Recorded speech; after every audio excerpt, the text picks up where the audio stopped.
I just have this question on, like, in the Quran it says alcohol is not good because it goes to so many other. But like in some cuisines, like the French cuisine and everything, they use wine. But I would say like the alcohol is evaporated, so it's just the flavor of the whatever wine. So can we have that or can we not? I mean, no, I know what the Quran says. I'll explain to you. The Quran says that drinking any intoxicant is good for you also. It is an advantage to you, and at the same time it is mun kabir. right. So if you take this intoxicant as an advantage, the Quran says it is advantage for you. Where it is advantage for you, can take. Okay. Advantage, I said advantage. If it is giving you advantage, you can take. But if you are doing intoxicant, then it's not your allowed. Look, when you must understand, when people are psychiatric patients, they are given psychological medicines, and in that there are drugs, and in that drug they become stable. So you become stable. But at the same time, a stable man takes drugs, he gets unstable. So drugs are used in both ways. Acha, anybody else? Okay.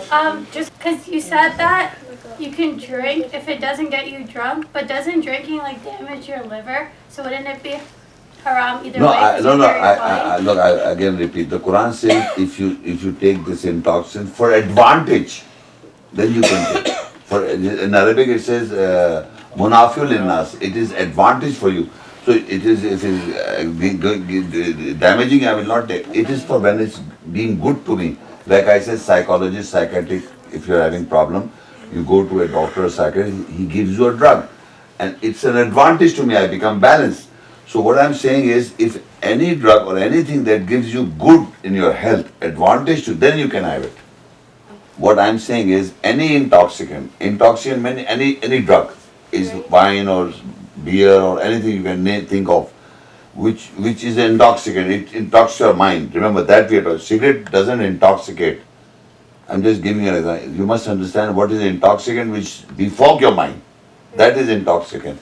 So any intoxicant, if you take it for advantage of your health, you can take it for medical purposes. And the psychiatrist give you intoxicants to the psychological patients so they become stable.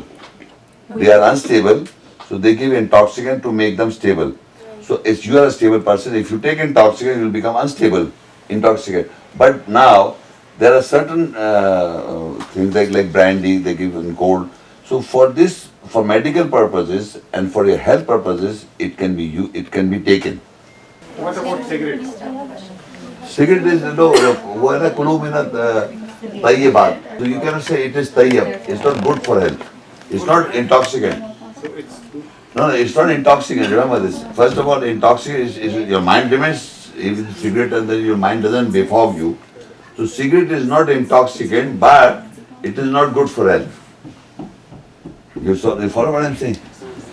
I mean, intoxicant. Cigarette is not intoxicant. It is like tea. It works direct in the mind because you still okay. I'm coming. I'm go outside then come again. No, but It's habit. No, but it's not intoxicant. It doesn't lose your mind. You don't get it. You know what you're talking about. सुकारा नशे की कैफियत में कभी नहीं आएंगे cigarette P के कितने cigarette P ले आप